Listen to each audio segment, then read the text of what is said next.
Hello everyone, this is Pranay Kumar Singh from ISPC centre. Friends, आज हम लोग सितंबर महीने की करेंट अफेयर्स को डिस्कस करेंगे। ये जो करेंट अफेयर्स है वो विभिन्न प्रतियोगिता परीक्षाओं के लिए काफ़ी महत्वपूर्ण है। तो आइए आज का डिस्कशन हम लोग प्रारंभ करते हैं। आज का डिस्कशन प्रारंभ करने के पूर्व एक महत्वपूर्ण सूचना ISPC सेंटर द्वारा 72 BPSC, AEDO और बिहार SSC को ध्यान में रखते हुए करेंट अफेयर्स से संबंधित एक बैच प्रारंभ किया गया है। इस बैच से संबंधित विस्तृत जानकारी के लिए आप लोग 8375934036 या 9870564701 इन दो में से किसी भी एक नंबर पर संपर्क कर सकते हैं। तो आइए आज का डिस्कशन हम लोग प्रारंभ करते हैं। आज का सबसे पहला और महत्वपूर्ण टॉपिक है, मोरक्को में भारत का पहला रक्षा प्लांट बनकर तैयार हुआ, जिसका उद्घाटन 25 सितंबर 2025 को रक्षा मंत्री राजनाथ सिंह द्वारा किया गया। और यह जो प्लांट है वह मोरक्को के कैसाब्लांका शहर में इस प्लांट का निर्माण किया गया है। इसका निर्माण जो है वह टाटा एडवांस सिस्टम लिमिटेड द्वारा इस प्लांट का निर्माण किया गया है, जिसके अंतर्गत मुख्य रूप से इन्फेंट्री कॉम्बैट व्हीकल का निर्माण किया जाएगा। तो यह हो गया मोरक्को में भारत का पहला रक्षा प्लांट से संबंधित।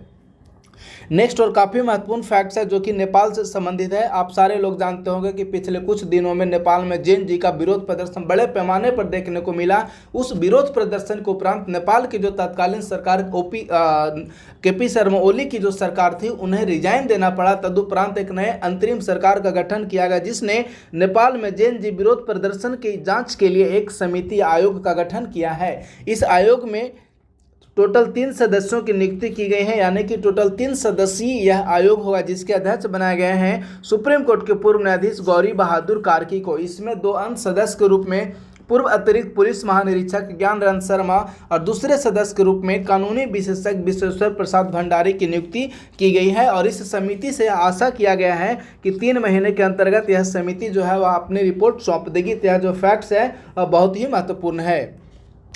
नेक्स्ट है, भारतीय नौसेना ने सिंगापुर में पनडुब्बी बचाव अभ्यास में भाग लिया। तो यह जो पनडुब्बी बचाव अभ्यास है वह बेसिकली पैसिफिक रिच 2025 का एक भाग है, जो कि बहुराष्ट्रीय पनडुब्बी बचाव अभ्यास का एक भाग है। इसका आयोजन जो है वह सिंगापुर में किया गया और इसमें टोटल 17 साझेदार देश शामिल हुए।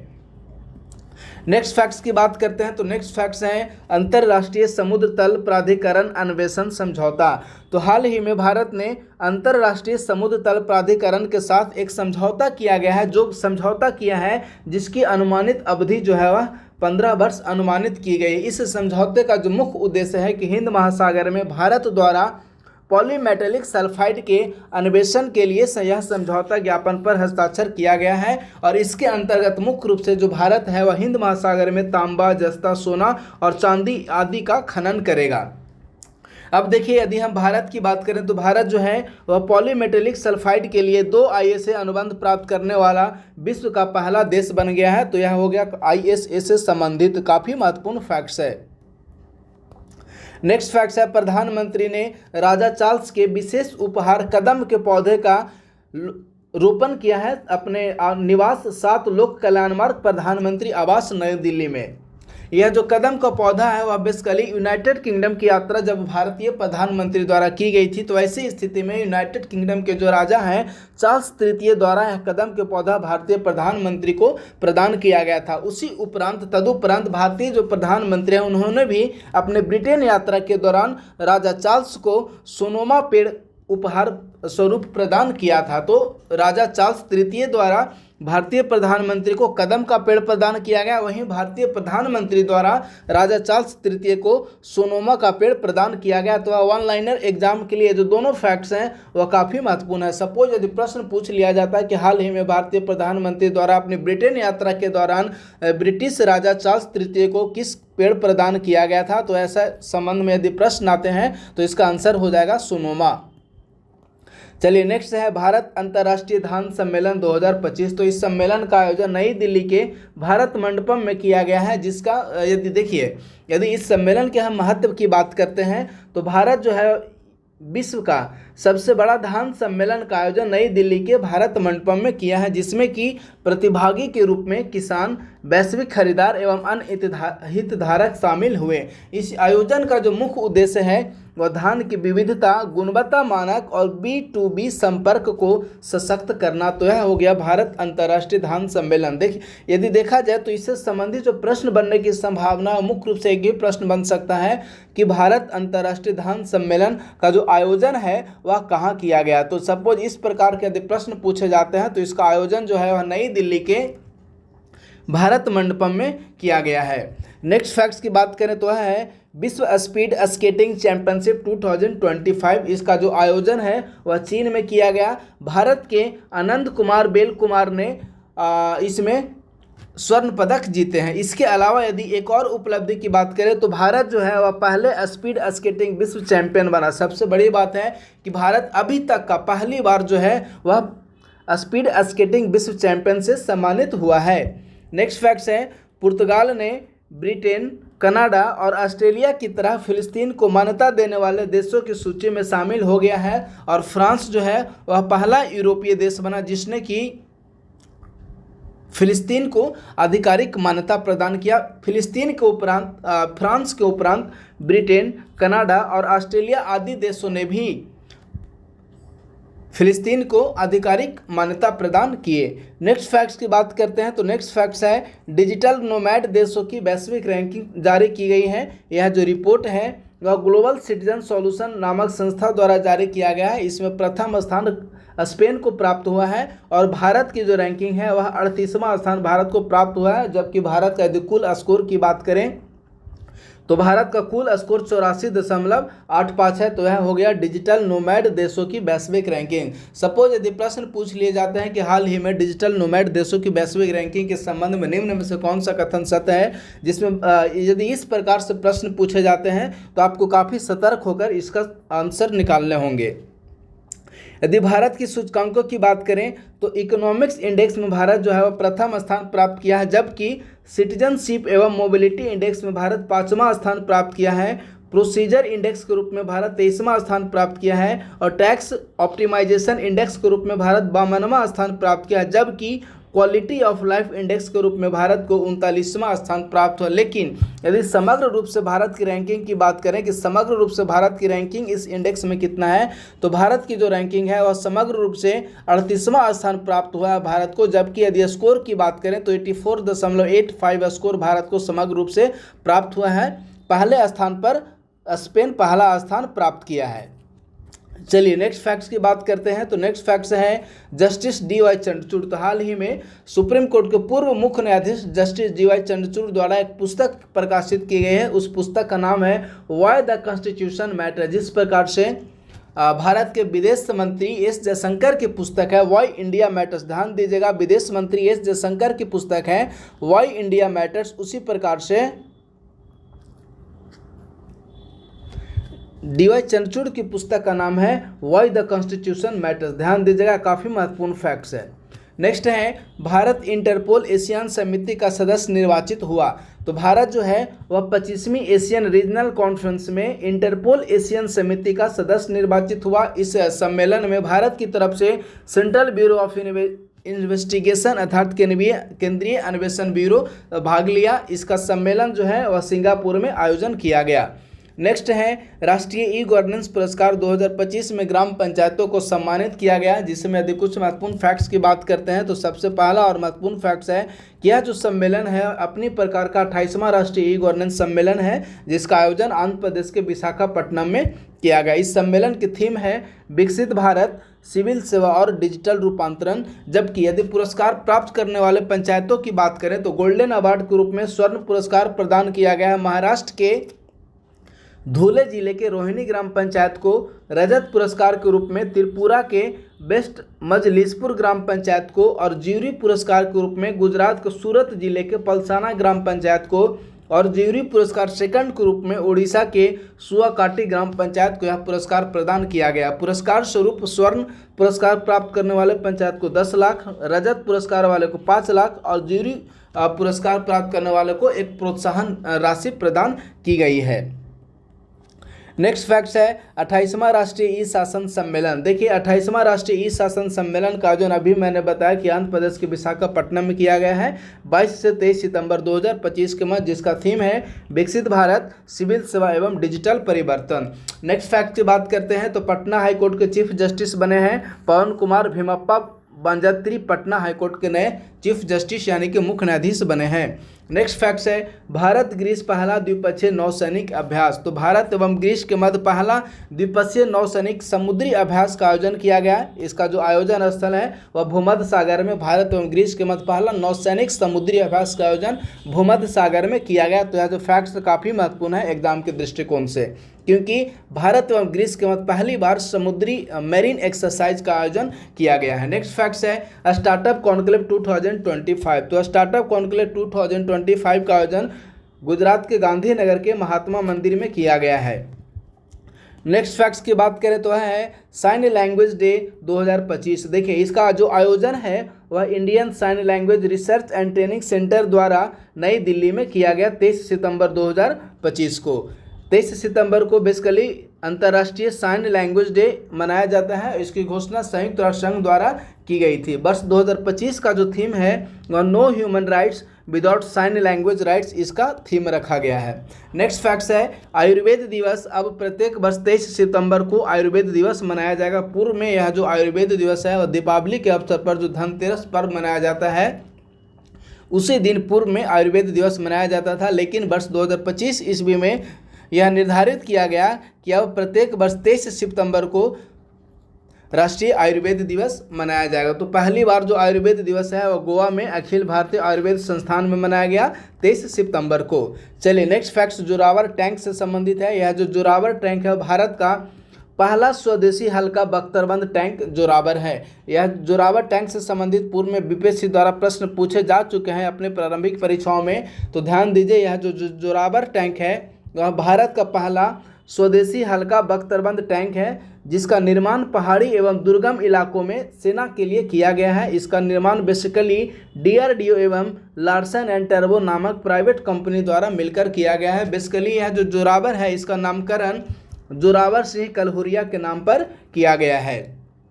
नेक्स्ट फैक्ट्स है कि भारत के इंदौर में नो कार डे मनाया गया। नेक्स्ट फैक्ट्स यदि हम बात करें तो इसरो द्वारा शॉर्ट सैटेलाइट लॉन्च विकल्प प्रौद्योगिकी के हस्तांतरण के लिए HAL अर्थात हिंदुस्तान एरोनॉटिक्स लिमिटेड के साथ समझौता ज्ञापन पर हस्ताक्षर किया गया है। तो ध्यान दीजिए भारतीय अंतरिक्ष अनुसंधान संगठन ने हिंदुस्तान एरोनॉटिक्स लिमिटेड के साथ छोटे उपग्रह प्रक्षेपण यान के उत्पादन के लिए प्रौद्योगिकी हस्तांतरण हेतु एक औपचारिक समझौते पर हस्ताक्षर किए हैं। यदि समझौते के मुख्य महत्वपूर्ण बातों की चर्चा करें तो देखिए इसके अंतर्गत बेसिकली यह अंतरिक्ष क्षेत्र में उद्योगों की भागीदारी की दिशा में एक महत्वपूर्ण कदम को व्यक्त करता है। यह अंतरिक्ष क्षेत्र को बढ़ावा देने वाले इन स्पेस द्वारा किया गया 100वां प्रौद्योगिकी हस्तांतरण समझौता है, जो कि इसमें यह स्पष्ट किया गया है कि हस्ताक्षर की तिथि से 24 महीने के अंदर पूरे प्रौद्योगिकी हस्तांतरण की प्रक्रिया को पूरा कर दिया जाएगा। चलिए नेक्स्ट फैक्ट की बात करते हैं। तो नेक्स्ट फैक्ट्स है अखिल भारतीय आयुर्विज्ञान संस्थान से संबंधित। तो हाल ही में अखिल भारतीय आयुर्विज्ञान संस्थान ने छात्र छात्राओं से निपटने और मानसिक स्वास्थ्य जागरूकता को बढ़ाने के लिए नेवर अलोन नामक एक AI आधारित मानसिक स्वास्थ्य एवं कल्याण कार्यक्रम को प्रारंभ किया है। तो सपोज यदि एग्जाम में प्रश्न पूछ लिए जाते हैं कि हाल ही में किस संस्था द्वारा नेवर अलोन नामक एक कार्यक्रम को प्रारंभ किया गया, तो इसका आंसर हो जाएगा एम्स। अब ध्यान दीजिए यह जो नेवर अलोन कार्यक्रम है उससे संबंध में कुछ महत्वपूर्ण फैक्ट्स की हम लोग चर्चा करें तो नेवर अलोन कार्यक्रम बेसिकली विश्व आत्महत्या रोकथाम दिवस 10 सितंबर को एम्स द्वारा लॉन्च किया गया। अब यदि हम लोग विश्व आत्महत्या रोकथाम दिवस की चर्चा करें तो ध्यान दीजिए इसकी घोषणा 2003 में international association for suicide prevention द्वारा विश्व स्वास्थ्य संगठन के सहयोग से की गई थी कि प्रत्येक वर्ष 10 सितंबर को विश्व आत्महत्या रोकथाम दिवस मनाया जाएगा। प्रत्येक वर्ष 10 सितंबर को विश्व आत्महत्या रोकथाम दिवस के अवसर पर वैश्विक ध्यान केंद्रित करने के लिए विश्व आत्महत्या रोकथाम दिवस का आयोजन किया जाता है। चलिए नेक्स्ट फैक्ट्स की बात करते हैं। तो नेक्स्ट फैक्ट्स है मेलियोइडोसिस से। यदि मेलियोइडोसिस की बात करें तो हाल ही में आंध्र प्रदेश के तुर्कापालेम गांव में मेलियोइडोसिस का प्रथम मामला सामने आया है, जिसमें कि हाल ही में 23 लोगों की मृत्यु हो गई है। यदि मेलियोडोसिस की बात करते हैं तो यह बेसिकली एक संक्रमण से संबंधित होने वाली एक रोग है जो कि बैक्टीरिया से फैलता है।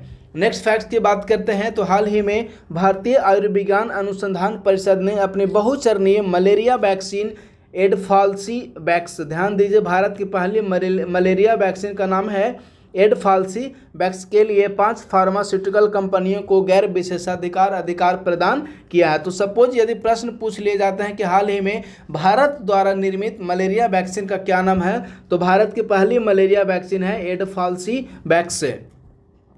नेक्स्ट फैक्ट्स है अरुणाचल प्रदेश में किए गए वन्य जीव सर्वेक्षण में राज्य में पहली बार दुर्लभ प्रकार की पैलेस नामक एक बिल्ली देखने को मिली है। यदि इस पैलेस नामक बिल्ली की बात करें तो IUCN स्टेटस बेसिकली इसका जो है वह लिस्ट कंसर्न है, अर्थात कम चिंताजनक। तो देखिए, यदि किसी भी प्रजाति के बारे में जब आप संपूर्ण अध्ययन करते हैं तो उससे संबंधित उसका IUCN स्टेटस आपको जरूर याद करना है, क्योंकि BPSC द्वारा जब 68वीं का एग्जाम आयोजित करवाया गया था, प्रारंभिक परीक्षा, उसमें गंगेटिक डॉल्फिन का IUCN स्टेटस पूछा हुआ था। इसी कारण सपोज यदि BPSC द्वारा अगली बार परीक्षाओं में यदि किसी प्रजाति की IUCN स्टेटस पूछ लिया जाता है तो आप लोग उसके लिए पहले से ही तैयार रहें। नेक्स्ट है सरिस्का टाइगर रिजर्व। यदि सरिस्का टाइगर रिजर्व की हम लोग बात करें तो हाल ही में सरिस्का टाइगर रिजर्व काफ़ी न्यूज में रहा है। यह सरिस्का टाइगर जो रिजर्व है वह राजस्थान के अलवर जिला में स्थित है और यह उत्तरी भारत के सबसे बड़े और प्रसिद्ध टाइगर रिजर्व में से एक है। यदि सरिस्का टाइगर रिजर्व की हम लोग बात करें तो स्वतंत्रता से पूर्व यह बेसिकली अलवर रियासत का शिकार स्थल था, जहाँ की अलवर रियासत के जो राजे महाराजा थे वह यहाँ जाकर शिकार किया करते थे। 1955 ईस्वी में इसे वन्य जीव अभयारण्य के रूप में अधिसूचित किया गया। तदुपरांत 1978 अर्थात 1978 ईस्वी में इसे भारत का 11वां टाइगर रिजर्व घोषित किया गया। उसके उपरांत 1982 ईस्वी में सरिस्का टाइगर रिजर्व को सरिस्का राष्ट्रीय उद्यान के रूप में पुनः नामित कर दिया गया। तो यह हो गया सरिस्का टाइगर रिजर्व से संबंधित सारे महत्वपूर्ण फैक्ट्स है। अब यदि हम लोग नेक्स्ट फैक्ट की बात करते हैं तो नेक्स्ट फैक्ट्स है प्रधानमंत्री मत्स्य संपदा योजना। ध्यान दीजिए, यह जो प्रधानमंत्री मत्स्य संपदा योजना है इसकी जो घोषणा है वह केंद्रीय बजट 19-20 में की गई थी, जिसका बेसिकली उद्देश्य मुख्य रूप से उत्पादन तकनीक, बुनियादी ढांचे और मूल श्रृंखला एवं ट्रेसेबिलिटी और मछुआरों के कल्याण से संबंध में मत्स्य क्षेत्र के विकास को महत्वपूर्ण गति देना था। यह योजना सितंबर 2020 में शुरू की गई और इसका उद्देश्य जो है वह नीली क्रांति को आगे बढ़ाना है, क्योंकि नीली क्रांति जो है वह बेसिकली मत्स्य उत्पादन से ही संबंधित है। चलिए नेक्स्ट फैक्ट है भूमि दान आंदोलन। तो हाल ही में विनोबा भावे की जयंती मनाई गई है, उसी के संबंध में भूमि दान आंदोलन जो है वह माननीय प्रधानमंत्री द्वारा जब इस संबंध में संक्षिप्त भाषण दिए गए तो ऐसी स्थिति में उन्होंने भूमि अनुदान आंदोलन की जिक्र किया। तो इसी कारण भूमि दान आंदोलन काफ़ी महत्वपूर्ण हो जाता है। तो भूमि दान आंदोलन इसे बेसिकली रक्तहीन क्रांति के रूप में भी जाना जाता है। यह एक स्वैच्छिक भूमि सुधार आंदोलन था जिसकी शुरुआत विनोबा भावे ने 1951 में की थी। इन्होंने इस आंदोलन की शुरुआत तेलंगाना में की जब एक जमींदार ने भूमिहीन ग्रामीणों को 100 एकड़ भूमि देने की पेशकश की। तो देखिए काफ़ी महत्वपूर्ण है। सपोज यदि प्रश्न पूछ लिए जाते हैं कि रक्तहीन क्रांति का संबंध किससे है, तो रक्तहीन क्रांति का संबंध भूदान आंदोलन से है। रक्तहीन क्रांति का संबंध भूदान आंदोलन से है और भूदान आंदोलन की शुरुआत विनोबा भावे द्वारा 1951 ईस्वी में की गई थी। नेक्स्ट फैक्ट है राष्ट्रमंडल संसदीय संघ।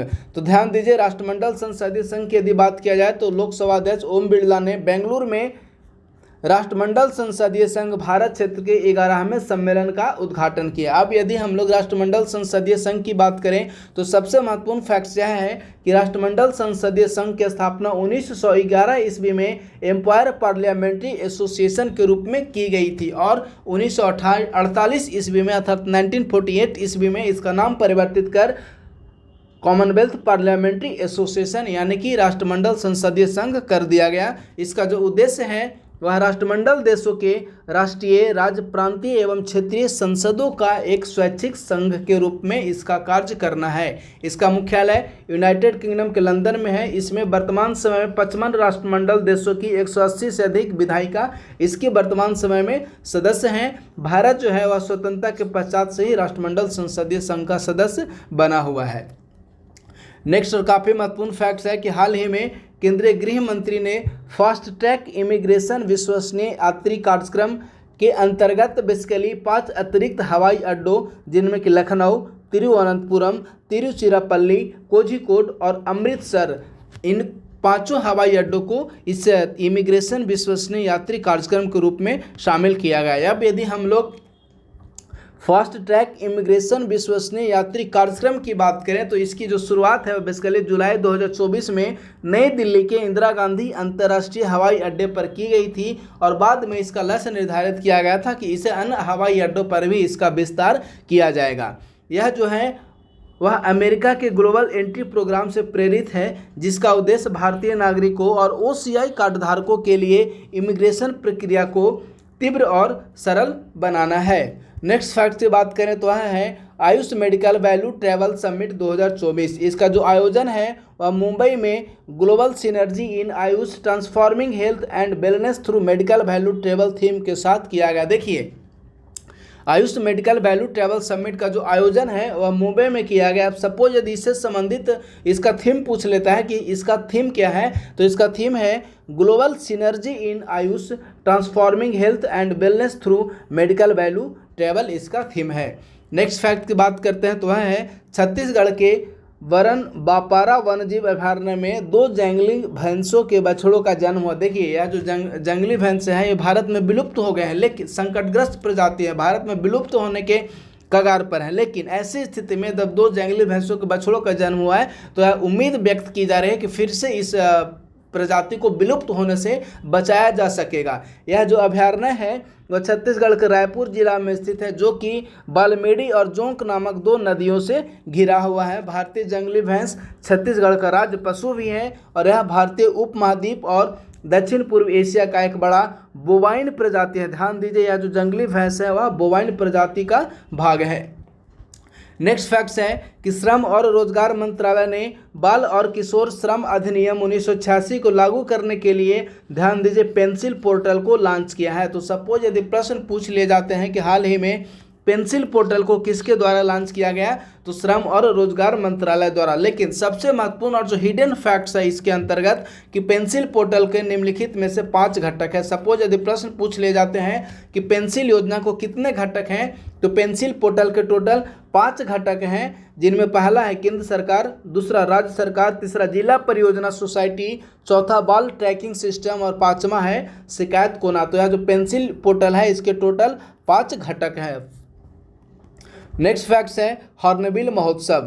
हॉर्नबिल महोत्सव की यदि बात किया जाए तो वर्ष 2000 से प्रत्येक वर्ष हॉर्नबिल महोत्सव जो है वह नागालैंड में मनाया जाता है। इस वर्ष हॉर्नबिल महोत्सव अपनी 25वीं वर्षगांठ मना रहा है। हॉर्नबिल जो है वह हॉर्नबिल फेस्टिवल हॉर्नबिल पक्षी के नाम पर पड़ा है, जो कि नागा लोक कथाओं में साहस का प्रतीक है। इसके अतिरिक्त यदि अन्य फैक्ट्स की बात करते हैं तो नागालैंड, जिसे त्योहारों की भूमि के रूप में भी कहा जाता है, 17 प्रमुख जनजातियों का घर है, जिसकी अपनी अपनी अनूठी परंपराएं हैं। यह हो गया हॉर्नबिल फेस्टिवल के संबंध में महत्वपूर्ण फैक्ट्स। जो हॉर्नबिल फेस्टिवल है यह प्रत्येक वर्ष नागालैंड में मनाया जाता है और इस फेस्टिवल का आयोजन वर्ष 2000 ईस्वी में किया गया। इसके अतिरिक्त यदि हम लोग फैक्ट्स की बात करें तो नागालैंड को त्योहारों की भूमि के रूप में भी जाना जाता है।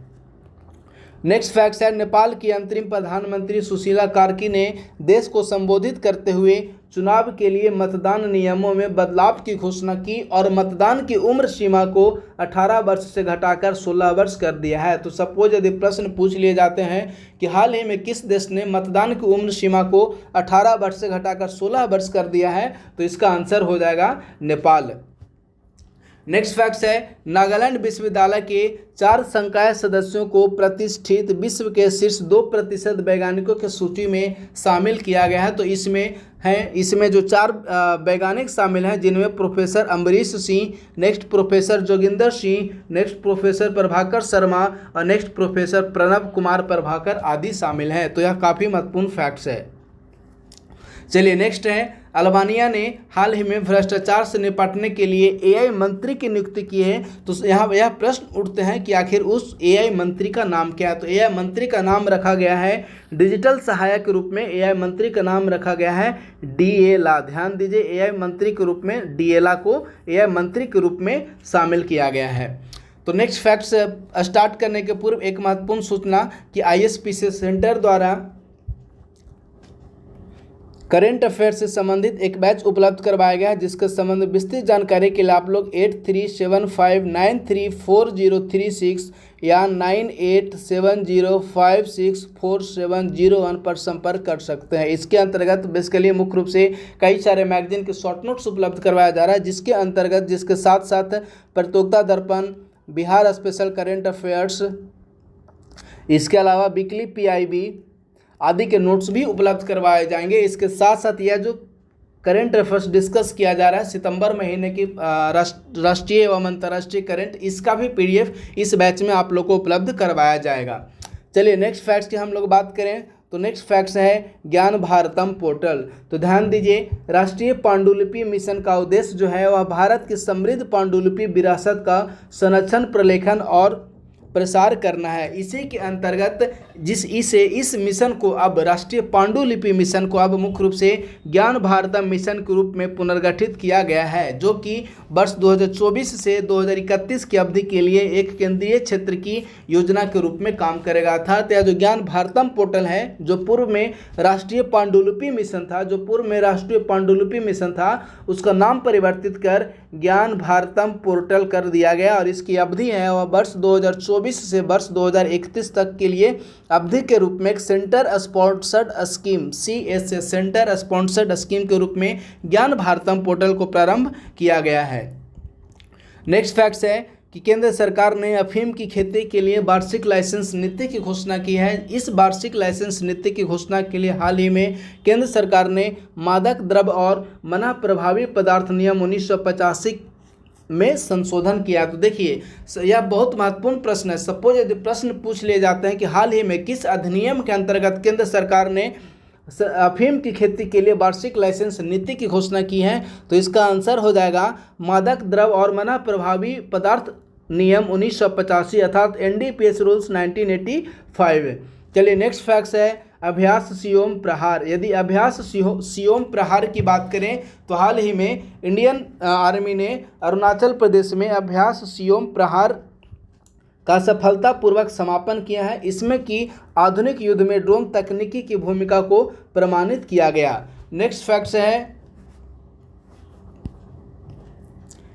प्रथम बांस आधारित जैव रिफाइनरी। तो प्रधानमंत्री नरेंद्र मोदी ने असम के गोलाघाट जिले में भारत की प्रथम बांस आधारित जैव रिफाइनरी का उद्घाटन किया। नेक्स्ट फैक्ट्स है पिंक टैक्स। यदि पिंक टैक्स के बारे में हम लोग यदि इसकी जानकारी लें तो देखिए, यह जो पिंक टैक्स है बेसिकली यह कोई एक प्रकार का टैक्स नहीं है या किसी भी प्रकार का टैक्स नहीं है, लेकिन यह जो पिंक टैक्स है मुख्य रूप से एक मूल्य निर्धारण की एक प्रवृत्ति है, जिसमें कि महिलाएं इन उत्पादों या सेवाओं के लिए अधिक भुगतान करती हैं, जो विशेष रूप से महिलाओं या स्त्रियों के लिए ही बनाए जाते हैं।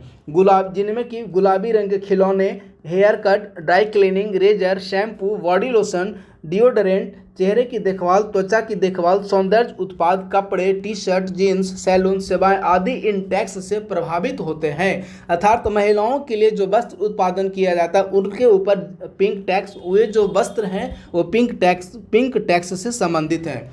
यदि पिंक टैक्स की बात करें तो पिंक टैक्स शब्द की उत्पत्ति सर्वप्रथम 1994 में अमेरिका के कैलिफोर्निया राज्य में मानी जाती है। नेक्स्ट फैक्ट्स है विश्व मुक्केबाजी चैंपियनशिप। तो ध्यान दीजिए, जैस्मिन लैम्बोरिया और मीनाक्षी हट्टा ने ब्रिटेन के लिवरपूल में आयोजित विश्व मुक्केबाजी चैंपियनशिप 2025 में स्वर्ण पदक जीता है। नेक्स्ट फैक्ट्स है भारत, ईरान और उज्बेकिस्तान की प्रथम त्रिपक्षीय मंत्री स्तरीय बैठक तेहरान में आयोजित की गई, जिसमें उग्रवाद और आतंकवाद के विरुद्ध सहयोग बढ़ाने तथा भारत के साथ व्यापार के लिए उज्बेकिस्तान द्वारा चाबहार बंदरगाह के उपयोग को बढ़ावा देने पर ध्यान केंद्रित किया गया। तो आप लोग ध्यान देंगे कि सपोज यदि प्रश्न पूछ लिया जाता है कि हाल ही में भारत, ईरान और उज्बेकिस्तान की प्रथम त्रिपक्षीय बैठक का आयोजन कहाँ किया गया, तो इसका आंसर हो जाएगा ईरान के तेहरान में। लेकिन यदि चाबहार बंदरगाह से संबंधित यदि प्रश्न पूछ लिए जाते हैं तो आप लोग को क्या करना है कि चाबहार बंदरगाह से संबंध में सभी महत्वपूर्ण भौगोलिक फैक्ट्स को आप लोग को स्टिकी नोट्स में नोट कर लेना है, ताकि चाबहार बंदरगाह को समय समय पर आप इसका रिवीजन करते रहें। नेक्स्ट फैक्ट्स है राष्ट्रीय मखाना बोर्ड। यदि हम लोग राष्ट्रीय मखाना बोर्ड की बात करें तो हाल ही में माननीय प्रधानमंत्री ने बिहार के पूर्णिया में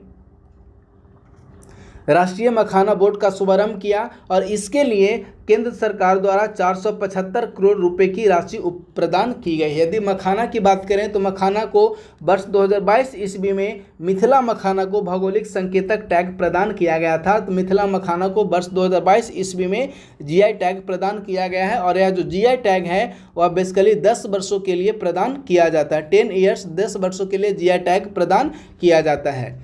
नेक्स्ट फैक्ट्स है बिहार में 2 नए रामसर साइट्स शामिल हुए। बिहार में अभी तक जो टोटल 3 रामसर साइट्स थे, जिनमें कि पहला कांवर झील था, दूसरा नागी और तीसरा नकटी था, और वर्तमान समय में 2 और नए वेटलैंड को रामसर, बिहार के 2 नए वेटलैंड को रामसर साइट्स के रूप में शामिल किया गया। तो इस प्रकार से अब बिहार में टोटल 5 ऐसे वेटलैंड हो गए जिन्हें कि रामसर साइट्स के रूप में शामिल किया गया है। रामसर साइट्स की यदि हम लोग बात करें तो जो बेसिकली रामसर साइट्स नामक एक समझौता है वह 1971 ईस्वी में ईरान के रामसर शहर में हुआ था। ध्यान दीजिए, ईरान के रामसर शहर में यह सम्मेलन आयोजित हुआ था जो कि वेटलैंड से संबंधित है। इसी कारण इस समझौता को रामसर साइट्स के रूप में जाना जाता है। वर्तमान समय में बिहार में टोटल 5 नए ऐसे रामसर साइट्स हैं, 5 ऐसे वेटलैंड हैं जिन्हें कि रामसर साइट्स के रूप में शामिल किया गया है। इनमें कांवर झील हो गया, नेक्स्ट नागी झील हो गया, तीसरा नकटी झील हो गया और गोकुल जलाशय और उदयपुर, ये 2 हैं ऐसे हैं जिन्हें कि हाल ही में रामसर साइट्स का दर्जा प्रदान किया गया है, गोकुल जलाशय और उदयपुर झील। तो यह हो गया बिहार के 2 नए आर्द्रभूमि को रामसर स्थल के रूप में शामिल किया गया, जिनमें 2 नए हैं, गोकुल जलाशय और उदयपुर झील। नेक्स्ट फैक्ट्स की बात करते हैं तो वह है फ्यूचर फूड फोरम 2025। इसका आयोजन 23 से 25 सितंबर 2025 के मध्य दुबई में किया गया है। इसका जो आयोजक है वह मुख्य रूप से यूएई अर्थव्यवस्था और पर्यटन मंत्रालय द्वारा फ्यूचर फूड फोरम का आयोजन 23 से 25 सितंबर के मध्य दुबई में किया गया। नेक्स्ट फैक्ट की बात करें तो भारतीय विज्ञापन मानक परिषद के नए अध्यक्ष बने हैं सुधांशु वत्स हाल ही में भारतीय विज्ञापन मानक परिषद के नए अध्यक्ष बने हैं और यह जो भारतीय विज्ञापन मानक परिषद है वह भारत की विज्ञापन क्षेत्र की संबंधित स्वनियामक संस्था है। नेक्स्ट है आईआईटी मद्रास। यदि आईआईटी मद्रास की बात करें तो हाल ही में आईआईटी मद्रास संयुक्त राष्ट्र एआई सेंटर ऑफ एक्सीलेंस के रूप में आईआईटी मद्रास को चुना गया है। इसका जो नामांकन है वह भारत सरकार द्वारा संयुक्त राष्ट्र एआई सेंटर ऑफ एक्सीलेंस के साथ मिलकर किया गया। चलिए नेक्स्ट फैक्ट की बात करें तो नेक्स्ट फैक्ट है तिरुमल्ला में देश का पहला एआई संचालित कमांड एंड कंट्रोल सेंटर बना। तिरुमल्ला अर्थात आंध्र प्रदेश के तिरुमल्ला में देश का पहला एआई संचालित कमांड एंड कंट्रोल सेंटर बना है। ध्यान दीजिए, यह जो कमांड एंड कंट्रोल सेंटर है वह देश का पहला आर्टिफिशियल इंटेलिजेंस आधारित तीर्थयात्री integrated command and control centre बना है। नेक्स्ट फैक्ट्स है ब्रिटिश प्रधानमंत्री की भारत यूके एफटीए में योगदान के लिए लिविंग ब्रिज ऑनर अवार्ड से सम्मानित किया गया। जो लिविंग ब्रिज ऑनर अवार्ड है इससे हाल ही में ब्रिटेन के प्रधानमंत्री को भारत यूके एफटीए में योगदान के लिए यह पुरस्कार प्रदान किया गया है। तो वर्तमान समय में ब्रिटिश प्रधानमंत्री हैं केयर स्टारमर। नेक्स्ट फैक्ट्स है कि महाराष्ट्र के गोवर्धन इको विलेज में नेटिव फूड मैटर्स नामक एक इनिशिएटिव को प्रारंभ किया गया है। तो सपोज यदि प्रश्न पूछ लिए जाते हैं कि हाल ही में भारत के किस राज्य में नेटिव फूड मैटर्स नामक इनिशिएटिव प्रारंभ किया गया है तो इसका आंसर हो जाएगा महाराष्ट्र। नेक्स्ट फैक्ट्स है, कर्नाटक सरकार द्वारा लोकल इकोनॉमिक एसिलेटर प्रोग्राम नाम से एक 1,000 करोड़ रुपए, ध्यान दीजिए 1,000 करोड़ रुपए की बजट वाली कर्नाटक सरकार द्वारा एक लीप कार्यक्रम को प्रारंभ किया गया है। यह जो लीप कार्यक्रम है इसका उद्देश्य मुख्य रूप से बेसिकली टायर 1 एवं टायर 2 शहरों का औद्योगिक विकास करना है। तो इसीलिए औद्योगिक टायर 1 एवं टायर 2 शहरों के औद्योगिक विकास के लिए कर्नाटक सरकार द्वारा लोकल इकोनॉमी एसिलेटर प्रोग्राम नाम से एक कार्यक्रम को प्रारंभ किया गया है। इसमें बेसिकली आगामी 5 वर्षों के लिए 1,000 करोड़ रुपए की राशि इस कार्यक्रम के अंतर्गत स्वीकृत की गई है। नेक्स्ट फैक्ट्स है, वर्ल्ड फूड इंडिया 2025, ध्यान दीजिए वर्ल्ड फूड इंडिया 2025 का आयोजन नई दिल्ली के भारत मंडपम में किया गया है और यह अपनी तरह का चौथा संस्करण है जिसका आयोजन मुख्य रूप से खाद्य प्रसंस्करण और उद्योग मंत्रालय द्वारा किया गया। वर्तमान समय में खाद्य प्रसंस्करण और उद्योग मंत्री हैं चिराग पासवान। इसमें यदि भागीदार देश की बात करें तो न्यूजीलैंड और सऊदी अरब इसके भागीदार देश हैं, जबकि रूस, यूएई, जापान और वियतनाम इसके फोकस कंट्री हैं। टोटल 21 देश शामिल हुए और 21 भारतीय राज्य एवं केंद्र शासित प्रदेश इसके अंतर्गत शामिल हुआ।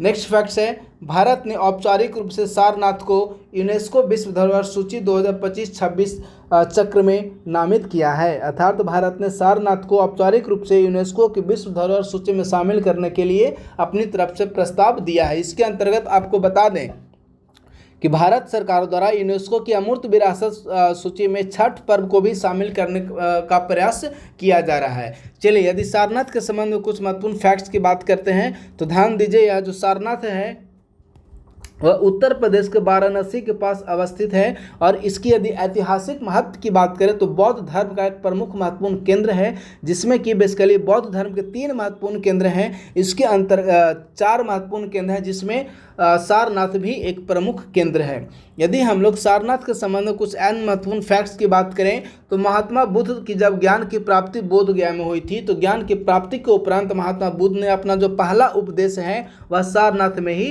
दिया था। इस घटना को धर्म चक्र प्रवर्तन के रूप में जाना जाता है।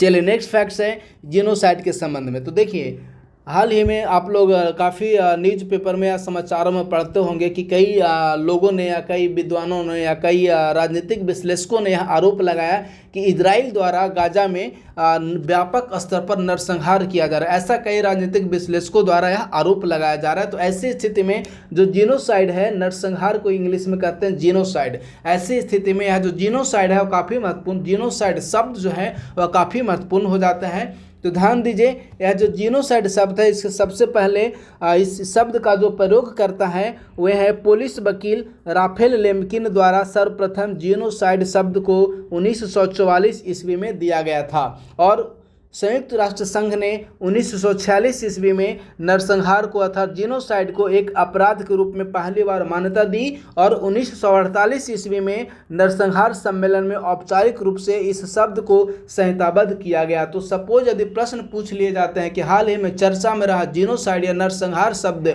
सर्वप्रथम किसके द्वारा दिया गया था, तो यह जो जीनोसाइड शब्द है वह सर्वप्रथम पुलिस वकील राफेल लेम्किन द्वारा यह शब्द सर्वप्रथम प्रदान किया गया था। नेक्स्ट फैक्ट्स है वैश्विक नवाचार सूचकांक ग्लोबल इनोवेशन इंडेक्स।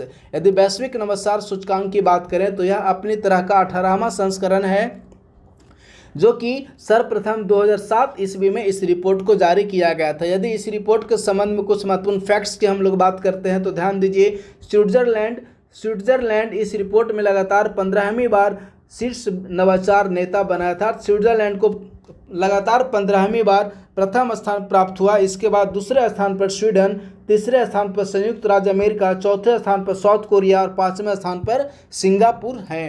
चीन पहली बार इसमें शीर्ष टॉप 10 में शामिल हुआ है और वैश्विक स्तर पर चीन को 10वां स्थान प्राप्त हुआ। यदि हम लोग भारत की बात करें, भारत की रैंकिंग ग्लोबल इनोवेशन इंडेक्स में भारत की रैंकिंग क्या है, तो ग्लोबल इनोवेशन इंडेक्स में भारत की जो रैंकिंग है वर्ष 2025 ईस्वी में 38वां स्थान भारत को प्राप्त हुआ है और जो भारत है वह विशेष रूप से निम्न मध्यम आय वाली अर्थव्यवस्थाओं एवं मध्यम और दक्षिण एशियाई क्षेत्र में पहला स्थान प्राप्त किया है। तो यह हो गया ग्लोबल इनोवेशन इंडेक्स से संबंधित महत्वपूर्ण फैक्ट्स। हाँ, एक महत्वपूर्ण सूचना आप लोगों के लिए कि इसका जो PDF है वह करंट अफेयर्स पेड बैच में उपलब्ध करवा दिया जाएगा। तो आप लोग उस पेड बैच से संबंधित महत्वपूर्ण जानकारी के लिए 8375934036 या 9870564701 पर संपर्क कर सकते हैं। चलिए नेक्स्ट फैक्ट से हम लोग बात करते हैं। तो नेक्स्ट फैक्ट है इंटरनेशनल लेबर ऑर्गेनाइजेशन। अंतर्राष्ट्रीय श्रम संगठन संयुक्त राष्ट्र संघ की एक महत्वपूर्ण एजेंसी है जिसकी स्थापना 1919 ईस्वी में प्रथम विश्व युद्ध के उपरांत वर्साय की संधि के अंतर्गत की गई थी और यह संगठन जो है वह 1946 ईस्वी में संयुक्त राष्ट्र की प्रथम विशेषीकृत एजेंसी बना। भारत 1919 ईस्वी से ही ILO का संस्थापक सदस्य के रूप में बना हुआ है। वर्तमान समय में इसमें टोटल 187 सदस्य देश हैं। नेक्स्ट फैक्ट, हाँ, इसका जो हेड क्वार्टर मुख्यालय है वह स्विट्जरलैंड के जिनेवा में स्थित है। नेक्स्ट फैक्ट से बात करते हैं। तो हाल ही में सांख्यिकी एवं कार्यक्रम क्रियान्वयन मंत्रालय द्वारा 25 सितंबर को वन पर्यावरण लेखांकन 2025 शीर्षक से एक रिपोर्ट जारी की गई है जिसमें टोटल 29 केंद्र और राज्य सांगठनिक संगठनों के सम्मेलन के उद्घाटन सत्र के दौरान यह जो रिपोर्ट है वह चंडीगढ़ में जारी की गई। ध्यान दीजिए, हाल ही में सांख्यिकी और कार्यक्रम क्रियान्वयन मंत्रालय ने वन पर्यावरण लेखांकन 2025 नाम से एक रिपोर्ट जारी किया है और यह जो रिपोर्ट है वह चंडीगढ़ में जारी की गई। तो इससे संबंधित सिर्फ इतना ही पूछा जा सकता है कि हाल ही में वन पर्यावरण लेखांकन रिपोर्ट 2025 किस संस्था या किस मंत्रालय ने जारी की। सिर्फ इतना ही इससे संबंधित प्रश्न बनेगा कि किस मंत्रालय या किस संस्था ने इस रिपोर्ट को जारी किया है। तो यह जो रिपोर्ट है वह सांख्यिकी एवं कार्यक्रम क्रियान्वयन मंत्रालय द्वारा जारी किया गया है।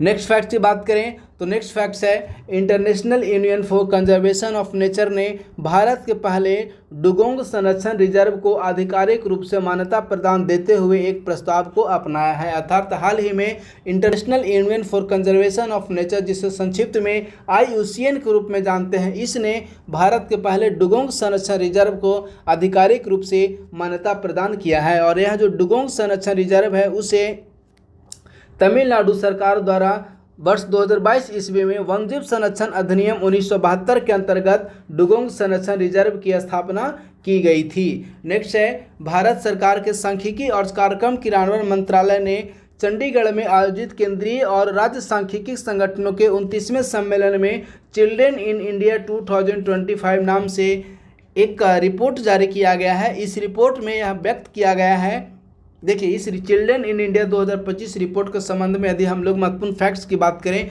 तो ध्यान दीजिए, यह जो रिपोर्ट है वह चंडीगढ़ में इस रिपोर्ट को जारी किया गया सांख्यिकी और कार्यक्रम क्रियान्वयन मंत्रालय द्वारा। इस रिपोर्ट का नाम दिया गया है children in India 2025 report.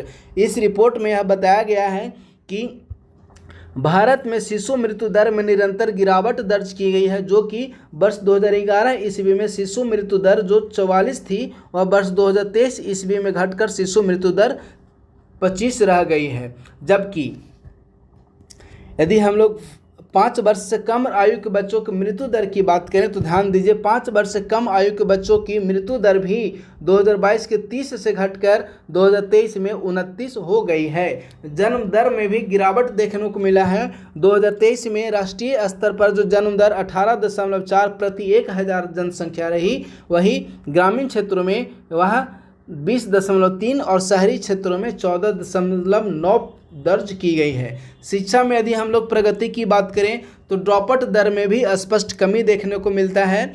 Dropout दर जो 2022-23 में माध्यमिक स्तर पर 13.8% थी, वो घटकर 2024-25 में 8.2% रह गई है।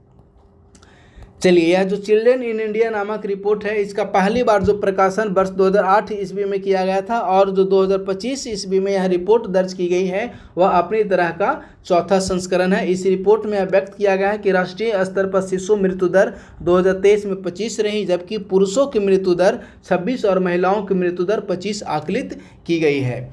संयुक्त राष्ट्र पर्यावरण कार्यक्रम ने गुरुवार को 2025 के young champions of the earth पुरस्कार विजेताओं की घोषणा की। इसमें देखिए, यह जो young champions of the earth पुरस्कार है, टोटल 2 व्यक्तियों को प्रदान किया गया, जिनमें एक भारत की जिनाली मोदी हैं और दूसरे केन्या के जोसेफ नाथिरू हैं। इन दोनों को संयुक्त राष्ट्र पर्यावरण कार्यक्रम द्वारा young champions of the earth award से सम्मानित किया गया है। चलिए नेक्स्ट फैक्ट की बात करें तो असम के प्रसिद्ध गायक जुबिन गर्ग की हाल ही में स्कूबा ड्राइविंग दुर्घटना में इनकी मृत्यु हो गई है। तो इनसे संबंध में सिर्फ इतना ही याद रखने की ज़रूरत है कि हाल ही में जुबिन गर्ग का निधन हो गया। उनका संबंध किस क्षेत्र से था? तो ये जो जुबिन गर्ग हैं वे गायक हैं। चलिए नेक्स्ट फैक्ट्स है फ्रीडम एज सैन्य अभ्यास। यदि हम लोग फ्रीडम एज सैन्य अभ्यास की बात करें तो हाल ही में अमेरिका, दक्षिण कोरिया और जापान के बीच 15 से 19 सितंबर 2025 के मध्य फ्रीडम एज सैन्य अभ्यास का आयोजन किया गया और यह जो आयोजन है वह दक्षिण कोरिया के जेजू द्वीप के पास इस युद्धाभ्यास का आयोजन किया गया। नेक्स्ट फैक्ट्स है केरल में 5वां विश्व सागौन सम्मेलन का आयोजन किया गया। यदि विश्व सागौन सम्मेलन की हम लोग बात करते हैं तो ध्यान दीजिए, 5वां विश्व सागौन सम्मेलन का आयोजन केरल में 17 से 20 सितंबर 2025 तक आयोजित किया गया। भारत में पहली बार इस सम्मेलन का आयोजन किया गया है, जिसका आयोजन केरल वन अनुसंधान संस्थान द्वारा किया गया। चलिए नेक्स्ट फैक्ट्स है 8वां भारत अंतर्राष्ट्रीय चाय सम्मेलन। यदि हम लोग 8वां भारत अंतर्राष्ट्रीय चाय सम्मेलन की बात करें तो इसका आयोजन केरल के कोची में 18 से 20 सितंबर तक इसका आयोजन किया गया। इसका जो थीम है वह भविष्य के लिए चाय, पारिस्थितिकी तंत्र का नवाचार 8वां भारत अंतर्राष्ट्रीय चाय सम्मेलन का थीम है। तो यह काफ़ी महत्वपूर्ण हो जाता है एग्जाम के दृष्टिकोण से। नेक्स्ट फैक्ट्स है दादा साहब फाल्के पुरस्कार। ध्यान दीजिए, दादा साहब फाल्के पुरस्कार सर्वप्रथम जो है वह दादा साहब फाल्के पुरस्कार 1969 ईस्वी में प्रदान किया गया था और वर्तमान समय में जो 2023 का दादा साहब फाल्के पुरस्कार है वह दक्षिण के फिल्म अभिनेता मोहनलाल को 55वां दादा साहब फाल्के पुरस्कार प्रदान किया गया है। यह जो 55वां दादा साहब फाल्के पुरस्कार है यह वर्ष 2023 का अवार्ड है और सर्वप्रथम दादा साहब फाल्के पुरस्कार 1969 ईस्वी में सर्वप्रथम दादा साहब फाल्के पुरस्कार को प्रदान किया गया था। उस समय देविका रानी को सर्वप्रथम दादा साहब फाल्के पुरस्कार 1969 ईस्वी में प्रदान किया गया था। चलिए नेक्स्ट फैक्ट की बात करते हैं। तो नेक्स्ट फैक्ट्स है गुजरात के भावनगर में समुद्र से समृद्धि नामक एक कार्यक्रम का आयोजन किया गया। तो सपोज यदि प्रश्न पूछ लिए जाते हैं कि हाल ही में भारत के किस राज्य में समुद्र से समृद्धि कार्यक्रम का आयोजन किया गया, तो हाल ही में गुजरात के भावनगर में समुद्र से समृद्धि कार्यक्रम का आयोजन किया गया। नेक्स्ट है भारत का पहला विदेशी अटल नवाचार केंद्र। ध्यान दीजिए, भारत का जो पहला विदेशी अटल नवाचार केंद्र है इसका उद्घाटन यूएई में किया गया। तो यूएई में बेसिकली आईआईटी दिल्ली का जो परिसर है, आईआईटी दिल्ली का परिसर में ही भारत का पहला विदेशी अटल नवाचार केंद्र का उद्घाटन किया गया है। तो सपोज यदि सिर्फ प्रश्न पूछ लेता है कि भारत का पहला विदेशी अटल नवाचार केंद्र का उद्घाटन कहाँ किया गया, तो इसका आंसर हो जाएगा यूएई के दुबई में। नेक्स्ट फैक्ट्स है विश्व एथलेटिक्स चैंपियनशिप। यदि हम लोग विश्व एथलेटिक्स चैंपियनशिप की बात करें तो विश्व एथलेटिक्स चैंपियनशिप जापान के टोक्यो में इसका आयोजन किया गया और इस प्रतियोगिता में 19 सदस्यीय भारतीय दल शामिल हुआ, जो कि टोटल 15 स्पर्धाओं में शामिल हुआ। यह जो विश्व एथलेटिक्स चैंपियनशिप है इसका आयोजन बेसिकली जापान के टोक्यो में किया गया। इसमें भारत की तरफ से टोटल 19 सदस्यीय टीम शामिल हुई, जो कि 15 खेलों में भाग लिए।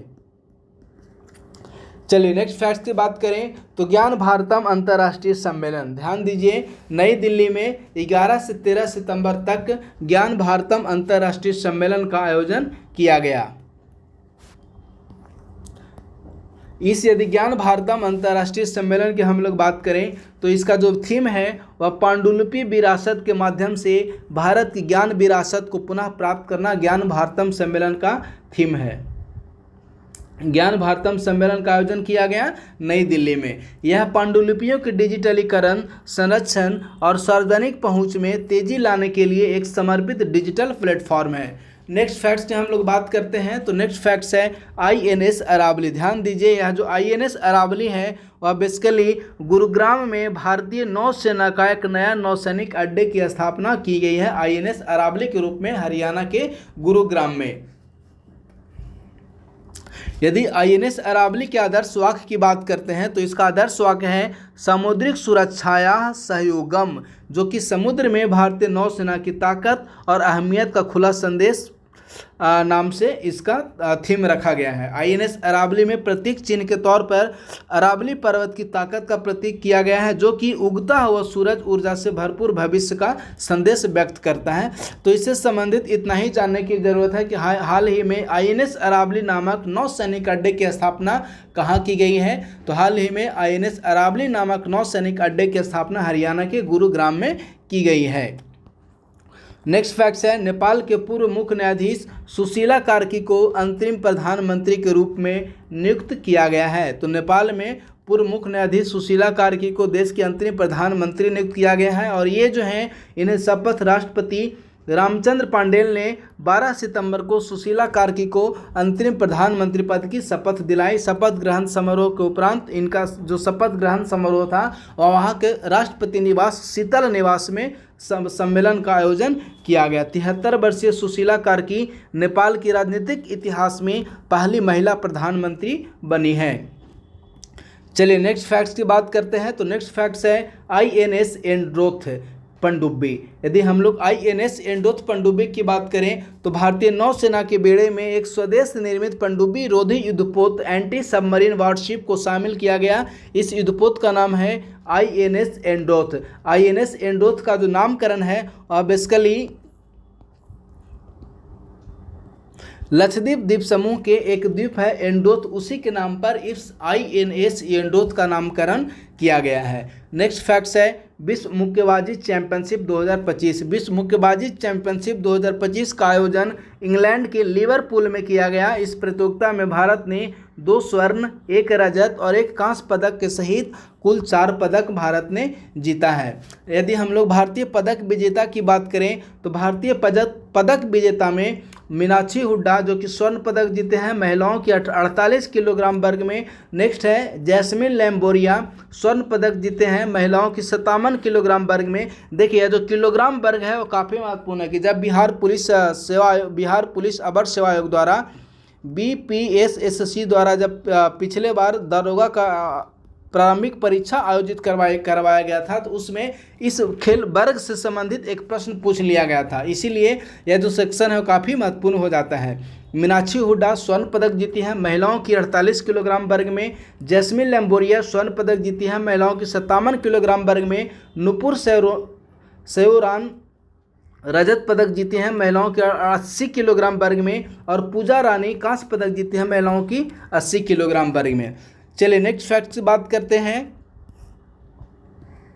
नेक्स्ट फैक्ट्स है अंतर्राष्ट्रीय इलेक्ट्रोटेक्निकल आयोग। तो लंदन स्थित अंतर्राष्ट्रीय इलेक्ट्रोटेक्निकल आयोग की 79वीं आम बैठक नई दिल्ली के भारत मंडपम में जनरल मीटिंग का आयोजन किया गया। यह चौथी बार है जब भारत में इस सम्मेलन का आयोजन किया गया है। इसके पूर्व 1960, 1997 और 2013 में भारत में इस बैठक का आयोजन किया गया था। नेक्स्ट फैक्ट्स है राष्ट्रमंडल संसदीय संघ का 11वीं भारत क्षेत्र सम्मेलन बेंगलुरु में आयोजित किया गया। इसके संबंध में विस्तृत जो डिटेल है वह थोड़ी देर पहले मैंने आपको पूर्व में बताया था। नेक्स्ट फैक्ट्स है नाटो। देखिए नाटो के संबंध में जो जानकारी काफ़ी महत्वपूर्ण हो जाती है क्योंकि हाल ही में पाकिस्तान और सऊदी अरब ने एक समझौता ज्ञापन पर हस्ताक्षर किए हैं। ध्यान दीजिए हाल ही में पाकिस्तान प्लस सऊदी अरब ने एक समझौता ज्ञापन पर हस्ताक्षर किया है जिसके अंतर्गत यह स्पष्ट किया गया उस रक्षा समझौते के अंतर्गत कि यदि दो में से किसी भी एक देश पर अटैक होता है तो माना जाएगा कि यह जो अटैक है वह इन दोनों देशों पर अटैक हुआ है। तो ऐसी स्थिति में यह जो समझौता है वह पूरी तरह से नाटो समझौते के तर्ज पर लिया गया है। तो इसीलिए जो नाटो संगठन है वो काफ़ी महत्वपूर्ण हो जाता है। नाटो जिसे कि नॉर्थ अटलांटिक ट्रीटी ऑर्गेनाइजेशन के रूप में जाना जाता है, इसका मुख्यालय बेल्जियम के ब्रुसेल्स में है और यह 32 यूरोपीय और उत्तरी अमेरिकी देशों का एक सैन्य गठबंधन है। ध्यान दीजिए नाटो जो है पूरी तरह से एक सैन्य गठबंधन है जो कि रूसी आक्रमण के खिलाफ द्वितीय विश्व युद्ध के उपरांत 1949 ईस्वी में नाटो संगठन का निर्माण 1949 ईस्वी में नाटो संगठन का निर्माण किया गया था और इसका मुख्यालय बेल्जियम के ब्रुसेल्स में है। इसका पूरा नाम है North Atlantic Treaty Organisation.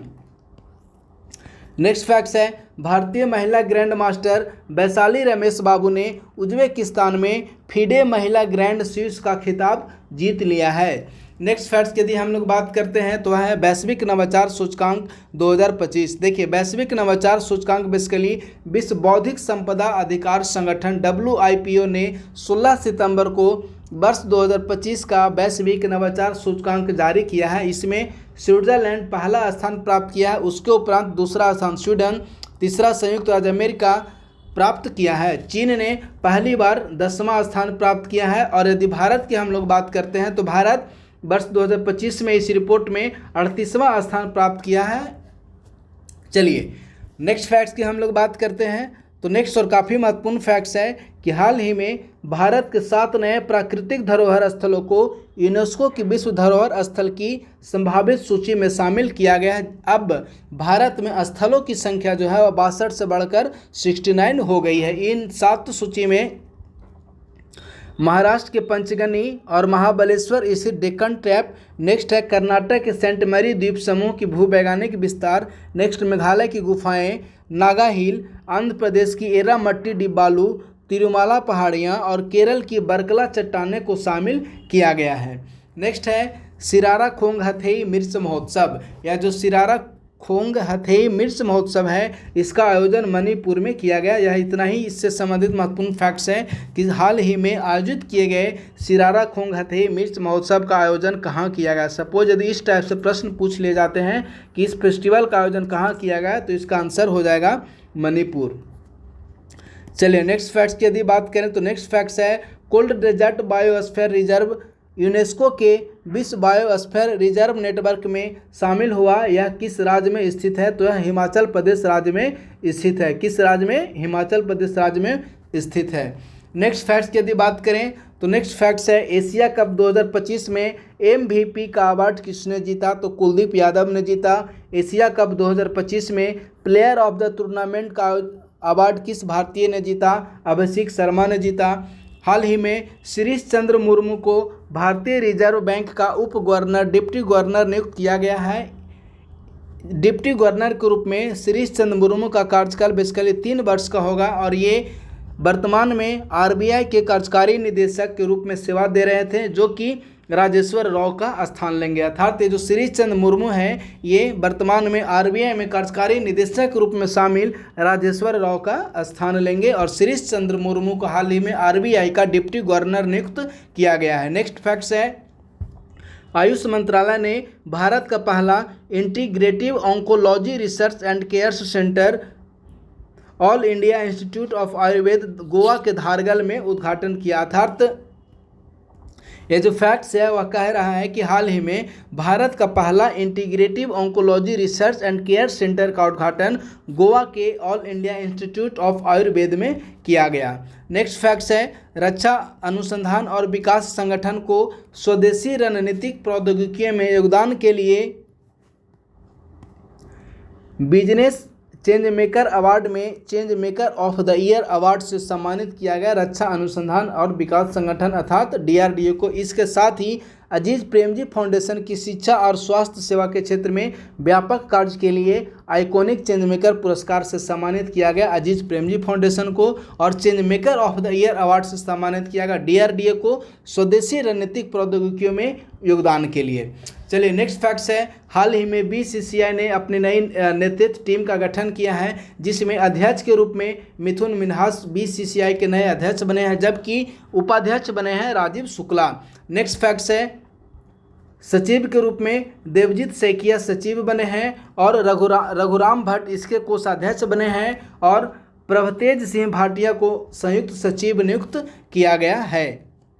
Next facts है राष्ट्रीय भू विज्ञान आजीवन उपलब्धि पुरस्कार। ध्यान दीजिए यह जो राष्ट्रीय भू विज्ञान आजीवन उपलब्धि पुरस्कार वर्ष 2024 का प्रोफेसर श्याम सुंदर राय को प्रदान किया गया है जबकि राष्ट्रीय युवा भू विज्ञान पुरस्कार वर्ष 2024 का श्री सुशोभन नेयोगी को राष्ट्रीय युवा भू विज्ञान पुरस्कार 2024 प्रदान किया गया है। नेक्स्ट फैक्ट्स है फिलिस्तीन को मान्यता देने वाला पहला G7 देश कौन बन गया? कनाडा। विश्व खाद्य भारत 2025 किस शहर में आयोजित किया जा रहा है? नई दिल्ली में। डिक्की बर्ड कौन थे जिनका 92 वर्ष 92 वर्ष की आयु में निधन हो गया? वे क्रिकेट अंपायर थे। लिविंग ब्रिज पुरस्कार से हाल ही में किसे सम्मानित किया गया? तो लिविंग ब्रिज पुरस्कार से हाल ही में कीर स्टारमर जो कि ब्रिटेन के प्रधानमंत्री हैं उन्हें सम्मानित किया गया। एक महत्वपूर्ण सूचना आप लोग के लिए, ISPC सेंटर द्वारा 72 BPSC AEDO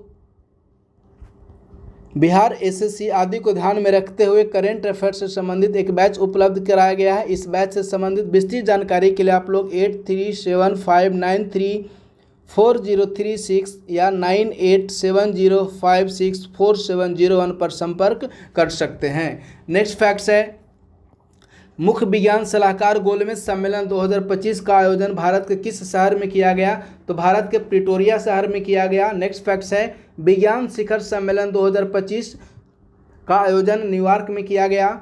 टीम वर्ल्ड ने किसे हराकर लेबर कप 2025 का खिताब जीता? टीम यूरोप को हराकर। केंद्रीय औद्योगिक सुरक्षा बल का महानिदेशक हाल ही में प्रवीर रंजन को नियुक्त किया गया है। पुरुष वर्ग में बैलन डी और 2025 खिताब किसने जीता? ओस्माने डेम्बेले ने जीता। क्विंटन डिकॉक किस टीम से संबंधित हैं जिन्होंने अंतर्राष्ट्रीय एक दिवसीय क्रिकेट में संन्यास से वापसी की घोषणा की है? दक्षिण अफ्रीका से संबंधित हैं। किस देश ने आयरन बीम नामक मिसाइल रोधी लेजर प्रणाली का सफल परीक्षण किया है? तो वह है इजराइल। और आज का लास्ट फैक्ट्स है कि विश्व फार्मासिस्ट दिवस हर साल किस दिन मनाया जाता है? तो इस दिवस का आयोजन प्रत्येक वर्ष 25 सितंबर को आयोजन किया जाता है। तो इस प्रकार से फ्रेंड्स आज का यह जो करेंट अफेयर सीरीज था वह समाप्त हुआ। इसके अंतर्गत हमने सितंबर 2025 के नेशनल और इंटरनेशनल के अलावा खेल से संबंधित महत्वपूर्ण करेंट अफेयर्स को हम लोगों ने डिस्कस किया। तो आइए आज का डिस्कशन हम लोग समाप्त करते हैं। बहुत बहुत धन्यवाद।